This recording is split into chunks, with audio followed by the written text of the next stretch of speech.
Siamo a Vienna, è la notte tra il 27 e il 28 luglio del 1741. In una stanza povera, a pochi passi dalla porta corinzia, un uomo sta per spegnersi. È un grande compositore italiano, ma sta per essere calato in una fossa comune nel cimitero dei poveri. La sua musica sta per essere dimenticata e resterà nell'oblio per secoli. Anni prima aveva composto la Sinfonia al Santo Sepolcro, una pagina funebre e arditissima dal punto di vista armonico. Accordi instabili sfociano in altri accordi instabili attraverso un cromatismo esasperato che sembra anticipare Wagner.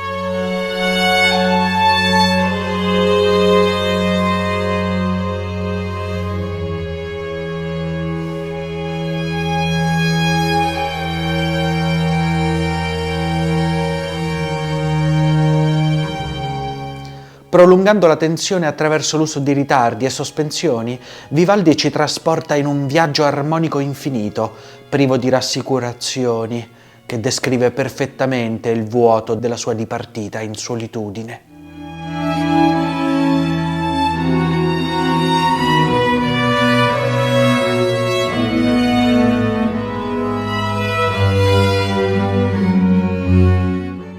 Ciao! Io sono Francesco e sul mio canale parlo di musica. Vi invito a iscrivervi e ad abbonarvi. Antonio Vivaldi nasce a Venezia il 4 marzo 1678, in un giorno segnato da un evento sismico che scosse le fondamenta della Serenissima.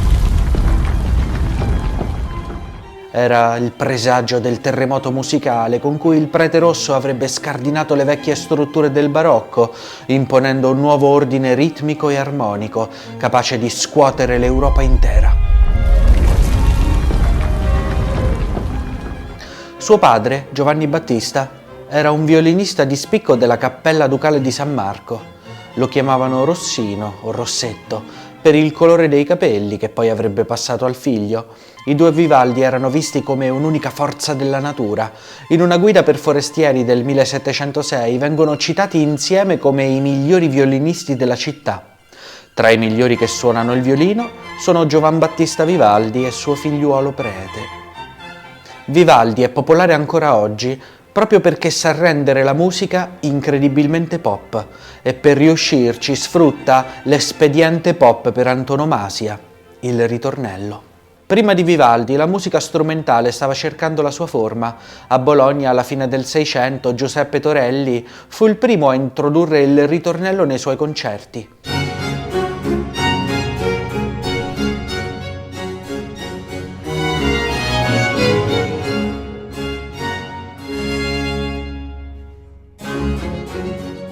Inizia così a delinearsi l'idea di un tema che ritorna sempre uguale, alternato a sezioni dove il solista fa qualcosa di diverso, ma è ancora una struttura rigida, un po' prevedibile. Prima di Vivaldi il ritornello tornava quasi sempre nella stessa tonalità e quasi sempre uguale.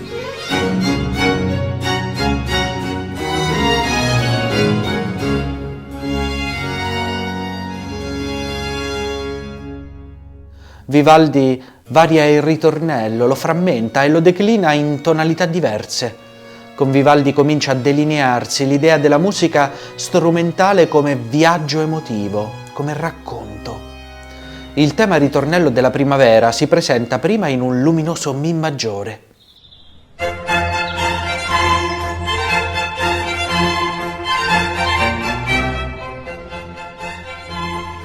Poi, dopo il cinguettio dei violini, lo riascoltiamo in Si maggiore. All'orecchio suona come un aumento di tensione, un'energia più luminosa che spinge il brano in avanti e introduce un nuovo episodio, il temporale.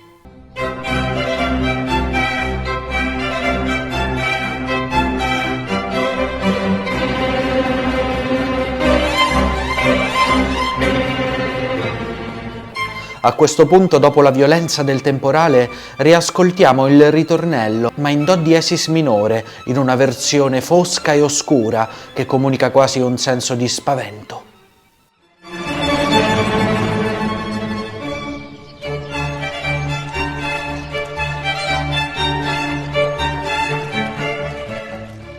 Vivaldi nel 1714 riuscì ad ottenere la gestione del Teatro Sant'Angelo, uno dei teatri più rinomati di Venezia. Ci riuscì proprio grazie a questo stile super pop e anche a qualche aggancio con i sindacati dell'epoca. Eh sì, non lo chiamavano il prete rosso solo per i capelli. Il padre, Giovanni Battista, fu infatti socio fondatore del Sovvegno dei musicisti di Santa Cecilia, una gilda che esercitava una sorta di egemonia sindacale sulle istituzioni musicali veneziane, inclusa la Cappella di San Marco. Sistemi simili dominavano l'Italia. A Roma la congregazione di Santa Cecilia imponeva un regime ancora più rigido, vietando ogni esecuzione nell'urbe senza il versamento di una specifica tassa alla corporazione. Ma il Sant'Angelo non era mai andato così bene. Vivaldi incantava il pubblico con la sua musica vivida e espressiva, sembrava dipingere con la musica. Infatti, un altro dei motivi che rendono Vivaldi così conosciuto ancora oggi è che è considerato uno degli inventori della musica a programma. Il concerto La notte, pubblicato ad Amsterdam nel 1728 come parte dell'opera 10, rappresenta uno dei vertici della musica descrittiva vivaldiana. Il concerto descrive una notte e Vivaldi inserisce didascalie come i fantasmi o il sonno e poi rappresenta questi concetti con la musica. Sentite come Vivaldi rappresenta i fantasmi. Irrompono di colpo durante la tranquillità della notte. Vivaldi utilizza scale ondeggianti che salgono e scendono e un'armonia cangiante, una progressione attraverso le tonalità a rappresentare l'incubo e l'irruzione del sovrannaturale. È una scrittura quasi cinematografica.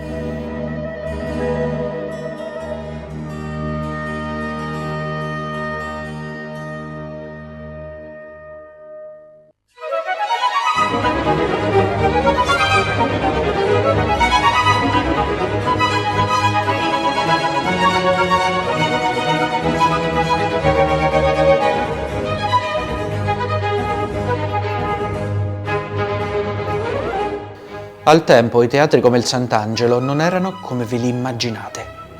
C'erano sale deputate al gioco d'azzardo e a molto altro ancora. Non mancavano uomini mascherati, non solo durante il carnevale, che proteggevano il loro anonimato mentre giocavano somme ingenti. Poiché le opere liriche erano lunghissime, duravano anche 4-5 ore, il pubblico non restava certo immobile a guardare il palco, si giocava a carte. Il gioco più popolare si chiamava il faraone. Si mangiava, si beveva e si facevano affari mentre i cantanti eseguivano le loro arie. Durante gli intervalli spesso scendevano in campo pagliacci e acrobati che intrattenevano la folla. Un'altra innovazione vivaldiana è l'arditezza armonica, un'armonia che si trasforma incessantemente. I titoli delle sue maggiori opere sono tutti una dichiarazione di intenti, l'estro armonico, la stravaganza. Prendete il concerto numero 2 della Stravaganza, è un manuale di audacia armonica. Vivaldi lancia la musica lungo il circolo delle quinte, usando la progressione armonica come un ponte per lasciarsi alle spalle la tonalità iniziale e partire per viaggi armonici che per l'epoca erano veri e propri salti nel buio.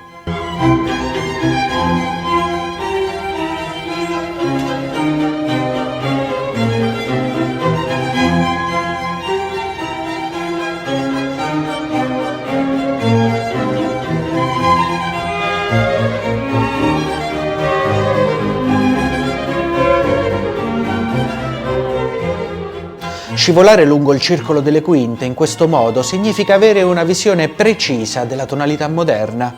Vivaldi sancisce il passaggio da una concezione modale contrappuntistica a una tonale funzionale. Al Sant'Angelo semplificava il linguaggio per renderlo esplosivo, sacrificava la complessità interna tra le voci e creava un'armonia netta e cangiante. Ma c'era anche chi lo criticava. Proprio uno dei proprietari del Sant'Angelo, Benedetto Marcello. Un nobile. Per Benedetto Marcello Vivaldi stava trasformando l'opera in una macchina da soldi per la massa. Al tempo non c'erano i social e così si scrivevano interi libri se volevi criticare qualcuno. Marcello prese di mira Vivaldi nel suo pamphlet satirico Il teatro alla moda.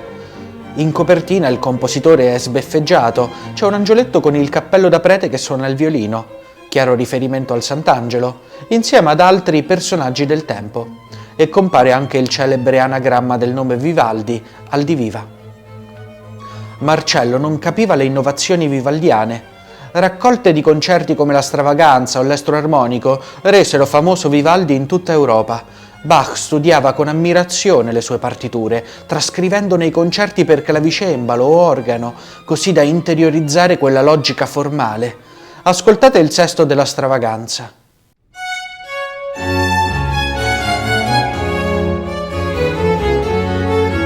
Ed ecco ora la versione trascritta da Bach. Sentite come la struttura vivaldiana diventa la base per il genio tedesco.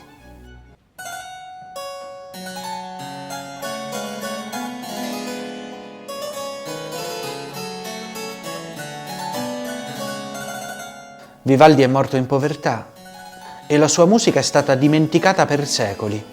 Pensate, è stata riscoperta solo nel Novecento. Ne parlo in uno dei miei video passati su Vivaldi. Su questo canale trovate molti video su di lui e un'intera playlist dedicata in descrizione nel primo commento. Vi invito a iscrivervi e ad abbonarvi. Ci vediamo al prossimo video. Ciao ciao!